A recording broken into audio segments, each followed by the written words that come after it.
우리의 육신이 여러 가지 모양으로 지친 일상에서 무더위 속에서 쉼을 얻어야 하는 것은 분명한 사실입니다. 그러나 동시에 예수 그리스도 안에서 우리가 진정한 쉼을 경험하는 그런 영적인 휴가도, 영적인 회복도 정말 필요한 시기가 아닌가 하는 생각을 해봅니다. 2017년의 이 휴가철이 육신적으로만 쉬는 것이 아니라 영적으로도 더 주님과 더 깊이 만나고 주님과의 깊은 교제 속에서 다시 한번 모든 면에 회복이 일어나는 놀라운 진정한 영적 휴가를 경험하는 여러분들이 되시기를 주의 이름으로 간절히 축복합니다. 또 하나님 나라를 위해서 이곳저곳에서 땀 흘려 수고하는 모든 주의 종들은 하나님께서 여러분들의 흘리는 그 작은 눈물 한 방울, 그 작은 땀방울 한 방울 한 방울을 기억하지 못하시는 것이 아니라 다 기억하시고 갚으신다는 사실, 하나님 나라를 위한 그 수고의 땀방울은 결코 헛되지 않다는 사실을 깨닫고 기억하고 더욱더 열심으로 하나님 나라를 위해 수고하고 애쓰는 그런 2017년 여름이 되기를 간절히 바랍니다. 오늘 하나님을 만나는 이 예배 가운데 여러분의 삶이, 여러분의 지친 영혼과 육신이 하나님의 은혜로 말미암아 회복되고 그리고 하나님을 경험하는 놀라운 아침이 되기를 주의 이름으로 간절히 축원합니다. 엘리 위젤이라고 하는 분이 있습니다. 이분은 유대계 미국인 작가입니다. 이분은 1954년에 회고록을 썼습니다. 이분은 아우슈비츠에서 생존한 몇 안 되는 분입니다. 프랑스에서 공부하고 미국으로 건너가 언론인으로 살다가 책을 쓰고 노벨 평화상을 수상했습니다.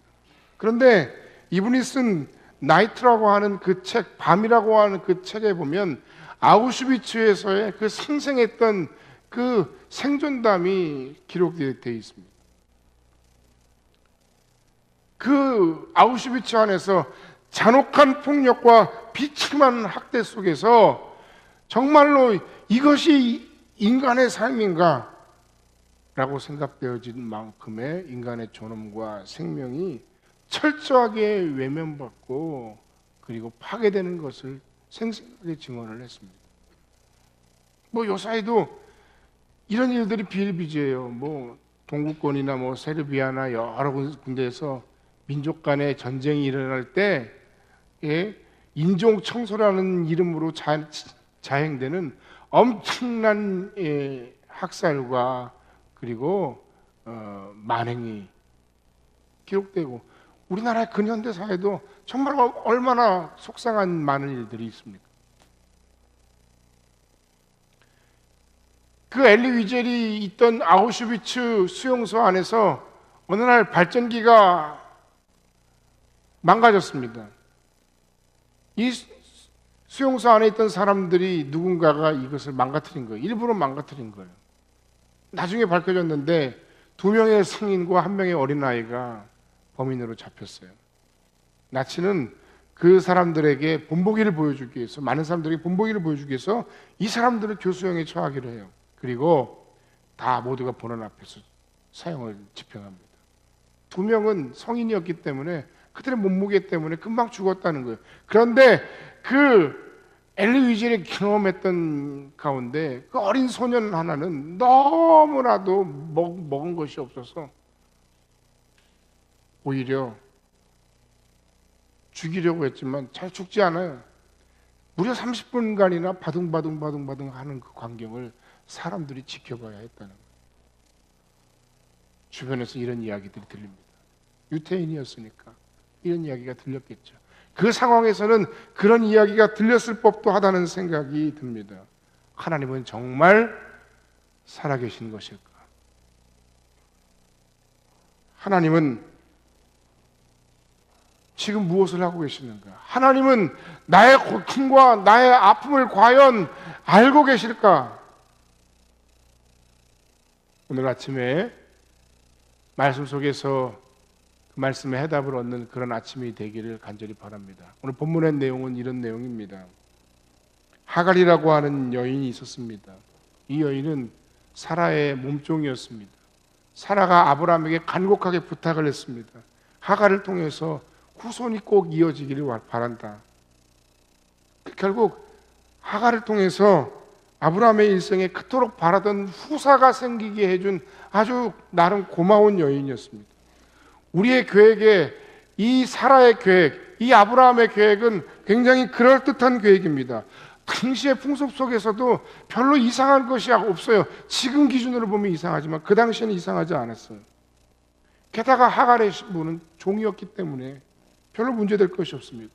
그들의 계획대로 하갈은 임신했고 그리고 기다리던 아들을 얻었습니다.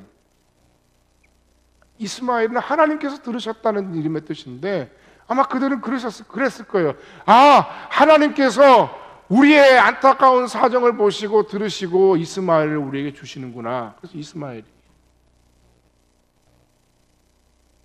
하갈의 기쁨도 대단했을 것이고 이스마엘은 아브라함의 가정에서는 정말 엄청난 기쁨의 근원이었고 사랑을 독차지했던 아들이었습니다. 그런데 문제가 생겼습니다. 어떤 문제입니까? 한 10몇 년, 거의 20여 년이 되기 전에 이 사라에게도 아들이 태어난 겁니다. 누구도 불가능할 것이라고 생각했던, 그러나 하나님은 계속해서 말씀하셨고 그 가정에 하나님께서 아들을 주시겠다고 약속하셨던 그 약속의 아들이 드디어 기어이 기었고 나오고야 말았던 겁니다. 얼마나 기뻤으면 이번에는 그 아들의 이름을 이삭, 웃음이라고 지었을까요? 그리고 그 가정에 곧 어둠의 그림자가 드리워집니다. 8절 말씀 우리가 읽지 않았지만 이런 내용이 나옵니다. 아이가 자라매 젖을 떼고 이삭이 젖을 떼는 날에 아브라함이 큰 잔치를 베풀었더라. 너무나도 기쁜 나머지 젖을 떼자마자 많은 사람들을 불러놓고 잔치를 베풀었는데, 그런데 그 자리에서 하갈의 아들 이스마엘이 이삭을 놀렸다는 겁니다. 그리고 그것을 사라가 보았다는 겁니다. 그래서 사라는 아브라함에게 이들과 함께 살 수 없으니 이들을 내보내라 라고 요구를 한 겁니다. 이것이 바로 오늘 본문의 사건의 발단입니다. 혹자는 이스마엘이 이삭을 위한 잔치를 보고 시기하여 난동을 부렸다, 유대인들 사이에는 그런 이야기도 전해진다고 합니다. 그러나 굉장히 가능성이 희박한 사건이긴 하지만, 상황이긴 하지만 충분히 심정적으로는 아마 그랬을 수도 있겠다. 이스마엘의 입장에서는 사랑을 독차지하고 혼자 모든 사랑을 받았던 그 이스마엘의 입장에서는 이삭을 위한 그 잔치가 별로 그렇게 달갑지 않았을 겁니다. 그런 일이 벌어졌는지 벌어지지 않았는지는 우리 정확하게 알 수는 없습니다. 하지만 이것이 그 가정의 갈등을 단적으로 보여주는 겁니다. 사라는 아브라함에게 요구를 합니다. 이스마엘과 하갈을 내보내야 된다. 그것은 그 당시의 상속 제도에도 굉장한 연관이 있습니다. 이스마엘을 만약에 아들로 인정할 경우에 그 당시의 상속 제도, 여러 가지 함무라비 법전이나 여러 것들까지 당시의 문헌들에 보면 이스마엘이 아브라함의 장자가 되기 때문에 상속 문제나 여러 가지 신앙적인 문제뿐만 아니라 모든 것이 다 걸려있는 상황이었어요. 때문에 이스마엘이 이삭을 놀렸기 때문에 사라가 그것을 요청했다라는 건 그냥 핑계일 뿐이에요. 결국 고민하던 아브라함은 하나님께 묻고 있습니다. 사고는 자기들이 치고 그리고 하나님께 묻죠. 그러자 하나님께서 아브라함에게 이렇게 대답하십니다. 이삭에게서 난 자라야 내 자손이라 인정할 것이다. 하나님의 입장에서는 너무나도 당연한 거예요. 그리고 그럼에도 이스마엘도 내 자손이니 민족을 이루도록 하겠다. 고민하던 아브라함은 이 하나님의 말씀을 그제서야 듣고 이들에게 물과 양식을 주어 쫓아냅니다. 이스마엘은 그 가정의 기쁨이었습니다. 하지만 이제는 천덕꾸러기요 골칫덩어리가 되었습니다. 하갈은 아브라함의 아들을 낳았던 순간적인 그 당시 그 가정에 대단한 위세를 떨쳤던 여종이었습니다. 하지만 이제 하갈에게는 그 어떤 권한도 그 어떤 삶을 살아갈 수 있는 자원도 아무것도 주어지지 않았습니다. 오직 가죽 부대 속에 물뿐이었습니다. 물과 조금의 양식뿐이었습니다. 사람들이 말합니다. 그 가죽 부대는 아마 많이 들어갔어도 약 12리터 그 이상은 들어가기 어려웠을 거다.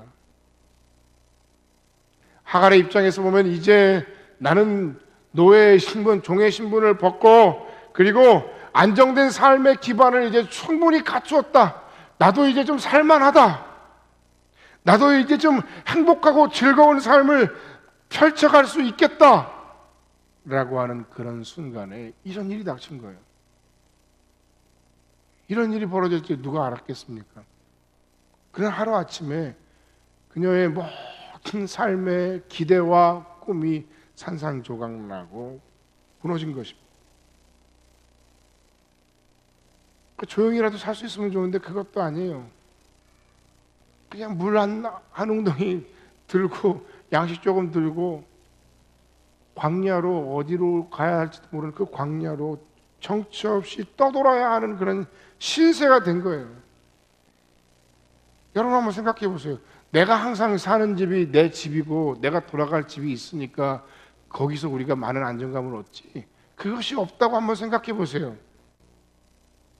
그곳을 떠나야 한다고 한번 생각해 보세요. 내가 나의 삶을 새롭게 개척해야 된다고 한번 생각해 보세요. 그건 엄청난 아픔이요, 부담감이요, 괴로움입니다. 왜 이런 일이 벌어졌는가? 그것은 그들이 하나님을 신뢰하지 못했기 때문입니다. 아브라함과 사라가 하나님의 신실하심과 약속의 성취를 믿지 못해서 벌어진 일들입니다. 자신의 인간적인 지혜를 더 신뢰하다가 생긴 일들입니다. 여러분, 우리에게는 이런 일들이 없습니까? 양다리를 걸치고 싶은 마음이 없습니까? 세상과 하나님을 적당히 교묘히 섬기고 싶은 마음은 없습니까? 회색 인간처럼 검은색도 아니고 흰색도 아닌 것처럼 잘 섞어가지고 그냥 여기도 흥 저기도 흥 하면서 그냥 잘 한평생 살아보고 싶은 마음은 없습니까? 보험을 들고 싶은 마음은 없습니까? 보험을 든다는 게 잘못됐다는 얘기가 아니라 인생의 보험을 말하는 겁니다. 분명히 하나님은 아브라함의 후사가 사라를 통해 태어날 것을 말씀하셨는데 그러나 그 약속을 믿지 못하고 그들은 나름의 계획을 세웠습니다. 하갈이라고 하는 또 다른 문제를 그들 스스로 만들어낸 것입니다. 성공적인 인간의 계획들, 성공적인 나의 계획들이 모든 것이 다 잘 되는 것 같지만 그러나 언제나 내 생각과 내 계획대로 되는 일은 이 세상에 단 한 가지도 없다는 사실을 우리는 말씀 속에서 깨달아야 되겠습니다. 왜 이런 일이 벌어졌을까요? 하나님 아닌 다른 것들을 나의 삶의 소망으로 삼았기 때문입니다. 내가 자식을 위해 모든 것을 다 세워놔도 그러나 준비가 되어 있지 않으면 그것은 줄 수 없습니다. 내가 나의 인생의 모든 것을 다 철저하게 계획하고 노력하고 땀 흘려 쓰고 한다 할지라도 하나님께서 허락하지 않으시면 아무 소용이 없습니다. 어떤 사람은 내가 이 박사학위만 받으면 난 나의 인생이 펼쳐질 거야. 과거엔 더 그랬죠. 지금은 흔할지 모르지만 어떤 사람은 내가 회사에서 이사로 승진만 하면 내 인생에 꽃길이 열릴 거야. 내가 하는 이 사업에 매출이 얼마만 달성이 되고 도달하고 그것만 넘는다면 나는 걱정할 것이 없을 거야. 다 해결될 것 같죠. 사람과의 좋은 관계 속에서 이 사람 저 사람과의 좋은 관계 속에서 내가 했던 그 A 플랜이 망가지고 B 플랜이 망가지고 심지어 C 플랜이 망가져도 그 다음 플랜을 지켜줄 만한 사람들 많이 만들어 놓으면 다 될 것 같죠. 근데 여러분 그렇지 않아요. 세상은 그렇지가 않더라고요. 내 인생의 A 플랜이 망가지면 그것과 아울러서 세상의 모든 수많은 관계들도 무너지더라는 거예요. 여러분이 이 사람하고 잘하면 이 사람이 나를 결정적인 순간에 도와줄 것 같죠? 하나님 외에 인생에 다른 소망이 없음을 우리가 깨달아야 됩니다. 성경에서는 어리석은 부자를 향해 주님께서 이렇게 말씀하시는 것을 기록합니다. 누가복음 12장 20절입니다. 따라합시다. 어리석은 자여, 오늘 밤에 내 영혼을 도로 찾으리니 그러면 내 준비한 것이 누구의 것이 되겠느냐? 저는 목회하면서 또 삶을 살아가면서 내 수고와 땀 흘림과 노력만으로 되지 않는 것들이 많다는 것을 깨닫게 되었습니다. 여러분들은 어떠십니까? 여러분, 우리는 무엇을 신뢰하고 무엇을 기대하며 살아가고 있습니까? 그것이 내 삶 가운데서 흔들리고 위태할 때 여러분이 할 수 있는 일은 무엇입니까? 내가 이제껏 믿고 기대하고 의지해왔던 것이 무엇인지 오늘 아침에 질문해 보시기 바랍니다. 이제 우리도 정신을 차려야 됩니다. 신앙적으로 특별히 정신을 차려야 됩니다. 한 여인이 감당하기에는 정말 어려운 문제가 닥쳤습니다. 그것이 하갈의 상황입니다. 하갈의 입장에서는 너무나도 부당합니다. 억울합니다. 분노할 수밖에 없습니다. 하갈이 도대체 잘못한 것이 무엇이 있겠는가? 하갈의 입장에서는 충분히 그럴 만합니다. 하지만 분노하기도 잠시, 그 하갈의 눈앞에는 그가 가지고 있는 물과 그리고 아들 외에 험한 광야에 길만이 기다리고 있을 뿐입니다. 당장 그 광야의 길을 견디어내야 하는 것이 이 하갈의 상황입니다. 황량한 광야가 눈앞에 펼쳐져 있을 뿐입니다. 여러분, 이 상황에서 여러분이라면 무엇을 할 수 있었겠습니까? 하갈은 아들을 데리고 그 브엘세바의 그 광야를 정처 없이 떠돌았습니다. 그리고 길을 잃었습니다. 방황합니다. 방황하다가 곧 그가 가지고 있던 그 꼴랑 그 가죽 부대의 물, 정말 많아봐야 12리터에 밖에 안 되는 그 물조차도 다 소진하고 맙니다. 그는 직감했습니다. 아, 이 광야에서 나에게 희망은 없구나. 곧 죽음이 다가오겠구나. 나도 죽고 내 아들도 죽겠구나. 목마르고 힘들고 고통스러워하는 아이를 관목 옆에 눕혀놓고,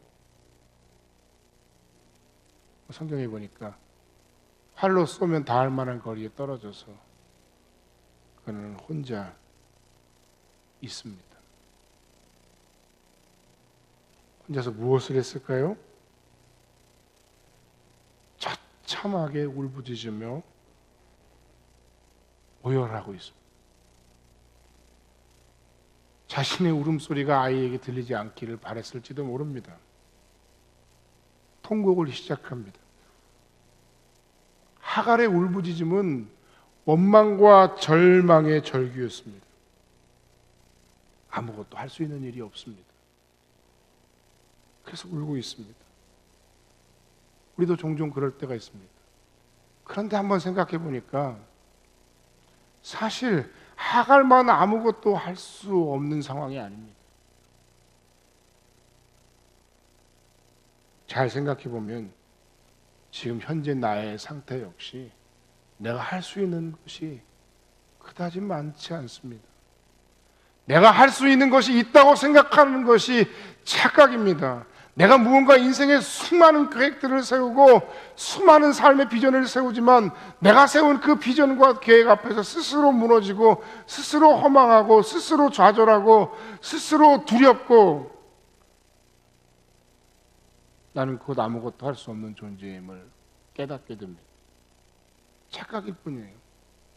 사실 이 브엘세바 광야에서 방황하다가 아무것도 할 수 없어서 울고 있는, 통곡하고 있는 이 하갈의 상황, 이 하갈의 상황은 나는 뭐 인생에서 나름 성공했고 나는 할 수 있는 것이 많아. 그러나 여러분이 가지고 있는 소위 총알이 그렇게 많습니까? 하나 쓰고 두 개 쓰고 세 개 쓰고 네 개 쓰고 내가 한 10개를 가져야 되는데 한 4, 5개만 써도 내 마음 가운데 두려움과 불안함이 엄습해 오지 않습니까? 착각입니다. 내가 무언가 할 수 있다고 생각하는 것 자체가 착각입니다. 이미 우리는 하갈의 상태와 똑같은 상태에 있는 겁니다. 알지 못할 뿐, 피부로 와닿지 않을 뿐입니다. 그러기에 때로는 이 하나님 앞에서의 통곡이 하나님 앞에서의 가장 최고로 정직한 기도일 수 있습니다. 소리를 내어 울든 통곡하며 울든 하나님 앞에 우리의 아픈 마음, 상처, 상한 심령을 가지고 다시 한번 엎드려 기도하는 그 하나님과의 소통을, 그 하나님과의 교제를 회복하는 여러분들이 되시기를 주님의 이름으로 간절히 축원합니다. 사람과의 소통 중요합니다. 순원들과의 소통 중요합니다. 가족과의 소통 중요합니다. 목사와의 소통 중요합니다. 교인과의 소통이 중요합니다. 그러나 우리 모두는 각자 실존적으로 하나님 앞에서 하나님과의 영적인 소통에 힘을 기울여야 합니다. 하갈은 이방 여인입니다. 그의 아들 이스마엘은 아브라함의 뒤를 이을 수 없는 버려진 자식입니다. 이들에게는 하나님의 긍휼과 은혜를 덧입을 만한 그 어떤 가능성이나 근거도 보이지 않습니다. 버림받았습니다.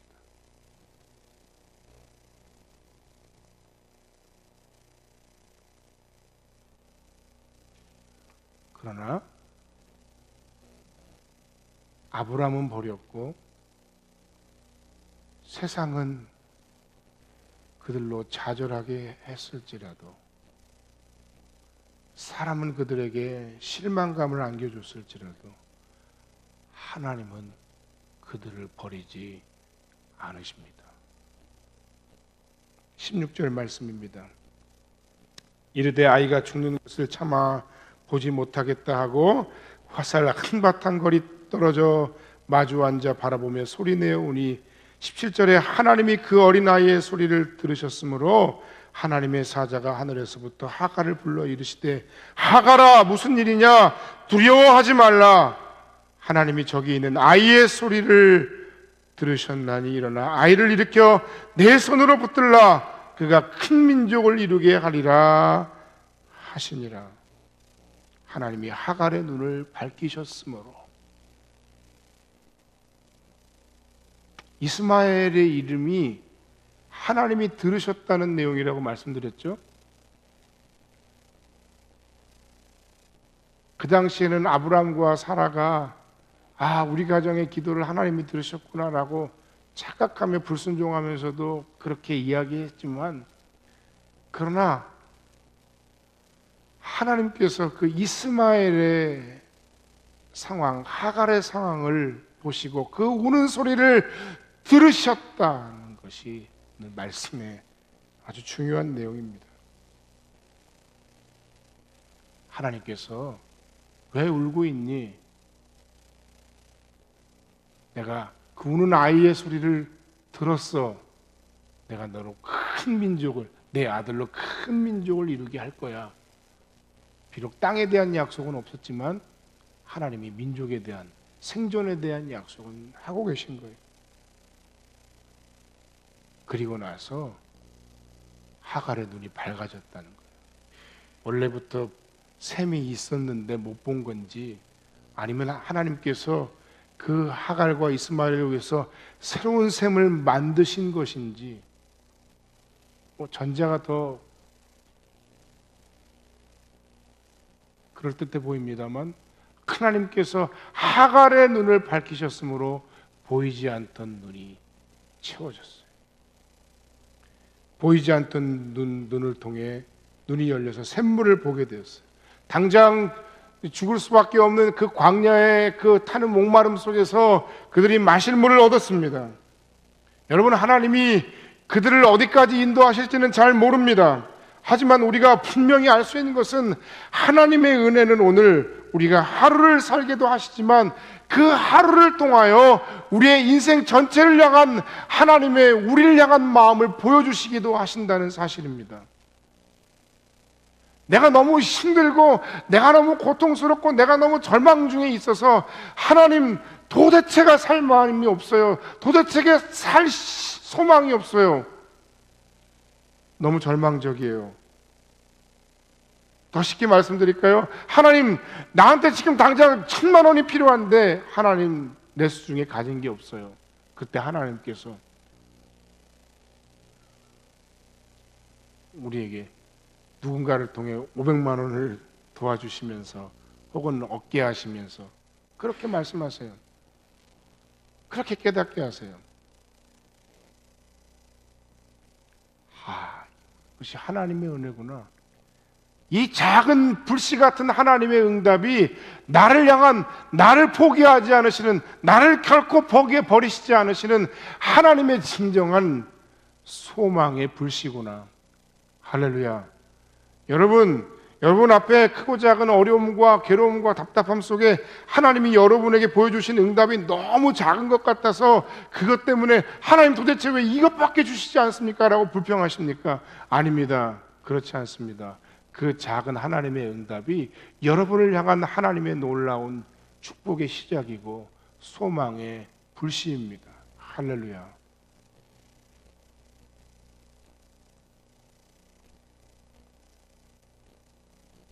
당장 내가 음성을 듣고 내게 주어지는 것은 비록 한 모금의 물에 불과하지만, 그러나 내가 경험하는 이 한 모금의 물이 결국은 이스마엘을 통해 한 민족을 이루시게 하시는 그 하나님의 은혜의 시작이었다는 사실을 깨달아야 된다는 거예요. 샘을 보여주심으로 당장의 필요를 채우실 뿐만 아니라, 그 작은 필요를 채우심을 통해서 하나님께서 이스마엘을 돌보시고 그 이스마엘을 통해서 큰 민족을 이루게 하시는 하나님의 위대한 약속이 성취되더라. 오늘 우리는 이것을 말씀 속에서 깨닫고 발견해야 됩니다. 이것이 버림받은 자에게 베푸시는 하나님의 은혜요, 그들이 경험한 복음입니다. 내 영혼은 안전합니다 라고 하는 찬양이 있습니다. 오늘 이 찬양을 아시는 분들 함께 부르고, 그리고 결론의 말씀을 드리고 마치도록 하겠습니다. 내 아버지 그 품 안에서 내 영혼은 안전합니다. 주 손길로 내 삶을 안으시니 그 평강이 나를 덮습니다. 내 아버지 그 품 안에서 내 영혼은 안전합니다. 주 손길로 내 삶을 안으시니 그 평강이 나를 덮습니다. 나 비록 넘어지며 흔들리지만 주 내 안에 거하며 나를 붙드시니 내 생각을 주께로 돌리고 주시는 평강의 옷을 입습니다. 약속 안에서 내 영혼 평안해 내 뜻보다 크신 주 내게 나 신뢰해 두려움 다 내려놓고 주님만 의지 주 안에서 내 영혼 안전합니다. 주 안에서 내 영혼 안전합니다.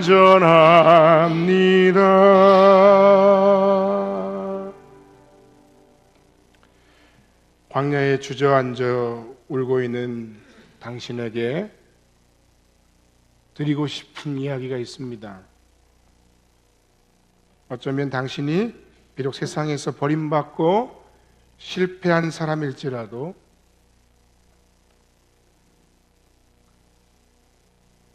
당신이 하나님 안에 있다면 하나님이 당신의 눈물을 보시고 그 통곡의 기도를 들으신다면 당신의 영혼은 안전합니다. 왜냐하면 하나님은 버림받은 자들에게까지 은혜를 베푸시는 따뜻한 사랑의 아버지이시기 때문입니다. 오늘 아침에 그 하나님의 약속을 신뢰하고 붙드시기 바랍니다. 주님 안에서 당신의 영혼은 안전합니다. 옆 사람과 함께 인사하고 기도하겠습니다. 주님 안에서 당신의 영혼은 안전합니다. 기도하겠습니다.